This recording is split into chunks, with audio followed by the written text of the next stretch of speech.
Today on UI7 Newsbreak, some students are getting ready for yet another unofficial, but others are steering clear of the infamous holiday. And two U of I brothers are closer than ever after a life-threatening illness. Plus, it's the 33rd anniversary of the creepiest, crawliest exhibit on campus. Your UI7 Newsbreak starts right now. From the Richmond Journalism Teaching Studio at the University of Illinois campus, this is your UI7 Newsbreak, your U of I news source.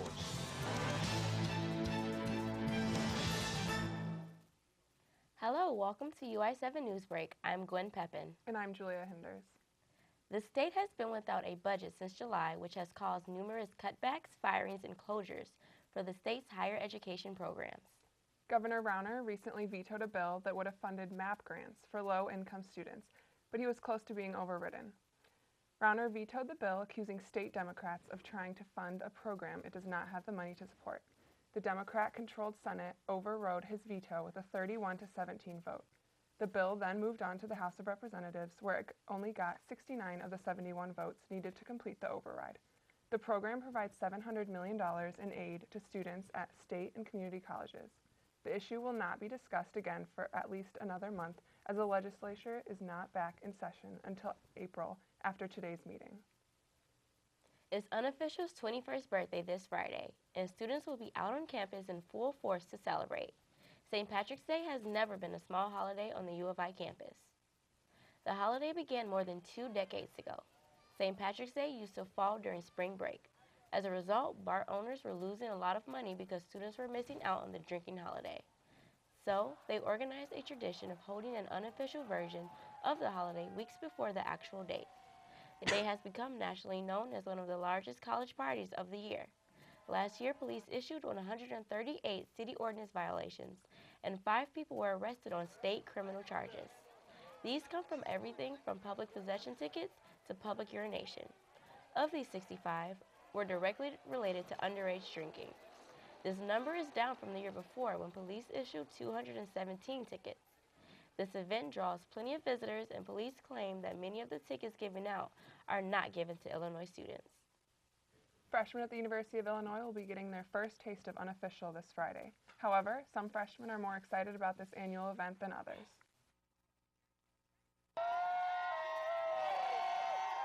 Students and businesses at the U of I are gearing up for yet another unofficial St. Patrick's Day on campus.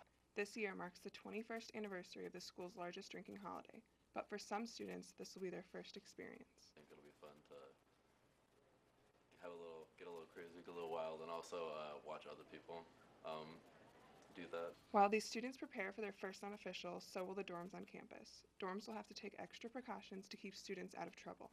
Because there are freshmen, the hype is definitely up, and it's their first time experiencing this, and they might not have had past, like it's kind of all hype, and friends are coming in, so I would say that being in a dorm, it would probably be more of a prevalent issue. While some students get ready to participate in their last unofficial, others, freshmen, are getting ready to participate in their first. And while some students look forward to this event all year, others are not as excited.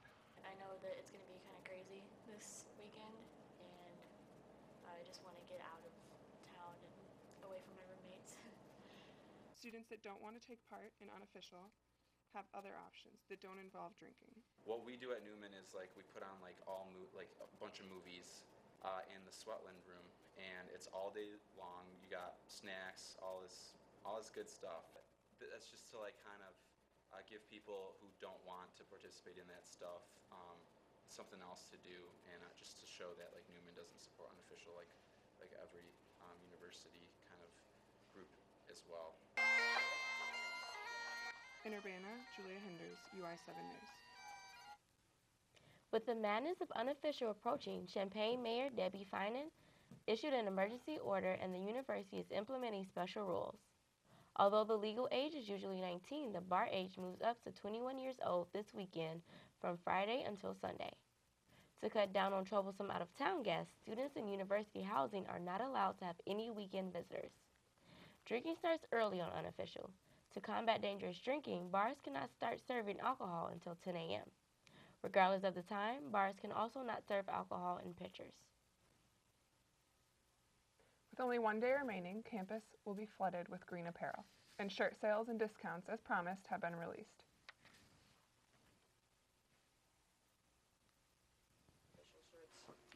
And two? Yeah. You think? You've heard it, the University of Illinois will be celebrating an unofficial St. Patrick's Day this weekend, and shirt pickups have begun. T-shirts distributed theirs at the beginning of the week, and they described it as a hectic one. Employees began to unload and fold shirts as students filed into the store to buy last-minute unofficial gear for the #1 party school in the U.S. After the break, we have the touching story of two brothers who have been brought closer after a fight with a life-threatening illness. And we'll bring you the latest on Interim Chancellor Barbara Wilson's initiative to connect with students and how the campus community can get involved for the search for a permanent chancellor. If I got to go to college, oh my goodness, I like discovering new things. You get to see what works for you and what doesn't. That helps you evolve as a person. You get to make like a supernova of skill or talent or whatever it is. I've always wanted to go to college. I just feel like that's my destiny. My name is Queen, and I am your dividend.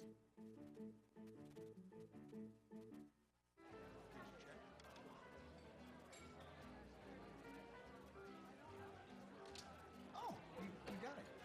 You know, since I got rid of my car, I really enjoy walking. Okay. Got it. No. Getting pulled over for buzz driving could cost you around $10,000 in fines, legal fees, and increased insurance rates. Oh, you're home early. You live with your mom? That'll set your game back a few years. Buzzed, busted, and broke. Because buzz driving is drunk driving.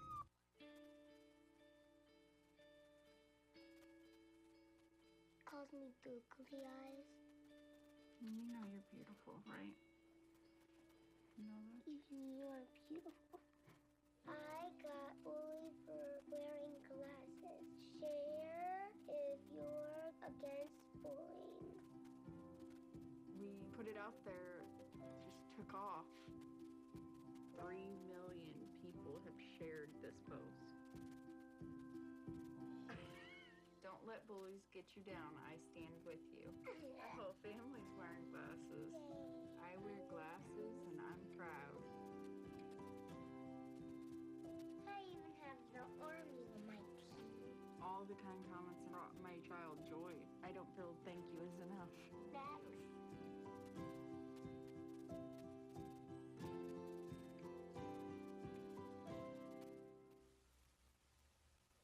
For two brothers in Alpha Gamma Rho, life got turned upside down last fall when one brother was forced to leave the university. Kaylin McClure tells us more on how the Vandermine brothers cope without each other. U of I is no stranger to Greek life, and neither are brothers Pete and Jake Vandermine. I have the same story, I'm just 2 years older.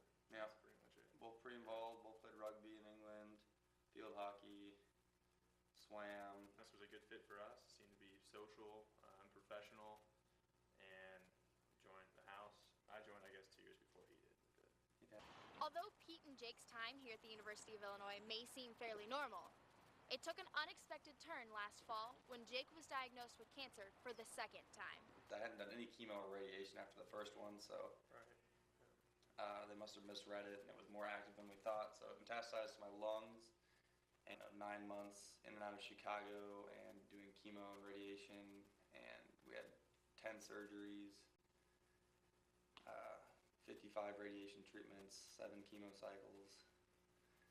While Jake was sick, Pete learned a lot more than just about cancer.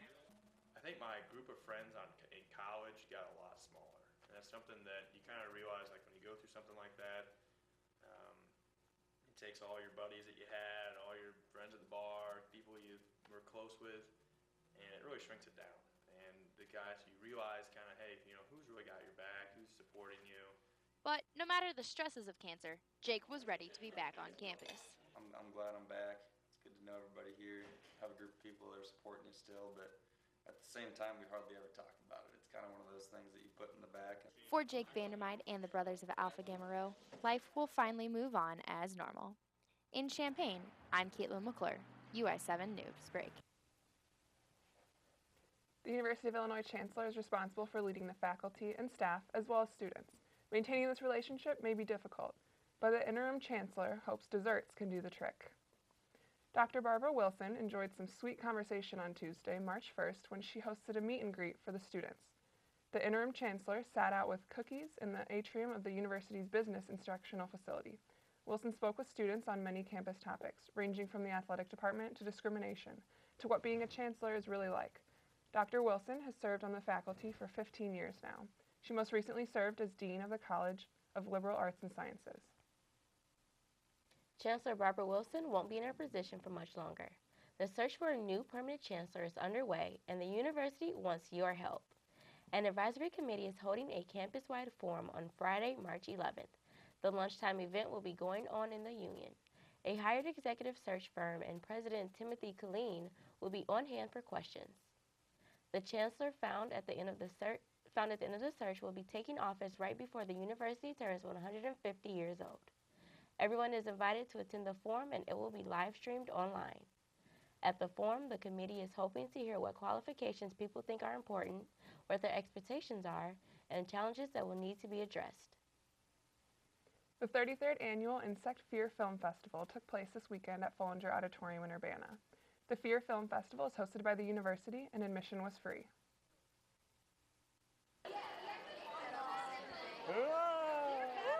Put both hands out flat for me, and start counting legs.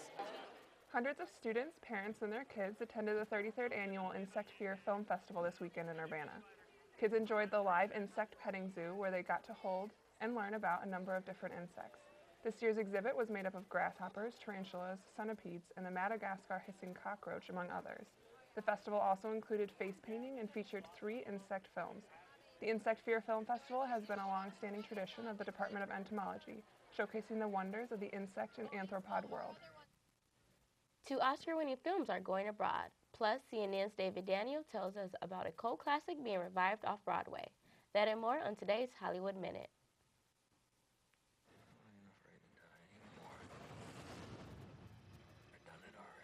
The Revenant, set in frontier America, is Asia-bound. According to Deadline, the triple Oscar winner will open in China on March 18th. It's not the only Oscar-winning film headed to China. The same Chinese film group has also acquired the rights to Room, starring Best Actress winner Brie Larson. Language was developed for one endeavor, and that is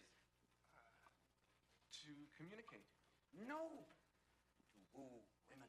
Dead Poets Society will try to woo theatergoers. The Oscar-winning 1989 movie is bound for the off-Broadway stage. The Wrap reports New York's classic stage company will feature a musical version of the film about prep school students defying authority, premiering in October. And Justin Bieber is celebrating his 22nd birthday in Las Vegas. At least his new wax statue is. Madame Tussauds says 20 artists dedicated 3 months updating Bieber's likeness for his birthday Tuesday, including more than 50 tattoos. Looks like he can do everything but blow out his birthday candles. In Hollywood, I'm David Daniel. And yes, you can teach an old dog new tricks. 4 sheltered dogs rescued from slums and abandoned lots around Sao Paulo were trained as ball dogs for the Brazil Open tournament. Their job was to retrieve balls that went out of bounds at an exhibition match Thursday, and then give them back to the players. But they didn't like the giving part back as much as the getting the ball part. A local shelter hopes to raise awareness with its Ball Dog initiative. I think that's an awesome story. I know. Yeah. Those like cute little dogs. I mean, I'd want them to go fetch my ball and give it back to me and go play some tennis. But yeah, and it's very sweet of them to like take stray dogs and like abandoned dogs. It's awesome. Yeah. But that's kind of gross to have to Yeah. put those balls after the dogs are fetching them. But Yeah, I that's agree. all we have for this UI7 Newsbreak. Thanks for watching. Have a great day.